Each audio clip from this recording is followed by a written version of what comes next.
Južni vetar je za kratko vrijeme postigao veliku popularnost i nezapamćenu gledanost. Maraš Baća, Car i ostali za kratko vrijeme su osvojili srca domaće publike, a film, pored jakih glumačkih uloga, krase dobre akcione scene i zanimljiv zaplet. Filmski centar Srbije objavio je listu najgledanijih domaćih filmova u bioskopima u periodu od 2010. do 2019. godine, a Južni vetar se prema listi nalazi na zasluženom prvom mjestu. Južni vetar je u bioskopima pogledalo 618.000 gledalaca širom Srbije.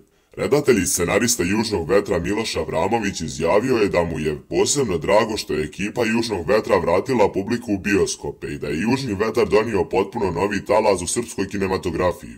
Kako kaže Avramović, prvi deo filma Južni vetar nastao je najviše na krilima entuzijazma cijele ekipe i zato se dugo ispremao i nastajao, pa su ovakve pohvale samim tim još draže. Nakon filma Južni vetar priča je nastavljena kroz seriju koja je također rezultirala velikom gledanošću kod publike. Trenutno se završava snimanje nastavka Južni vetar ubrzanja, a premijera filma se očekuje tek sljedeće godine.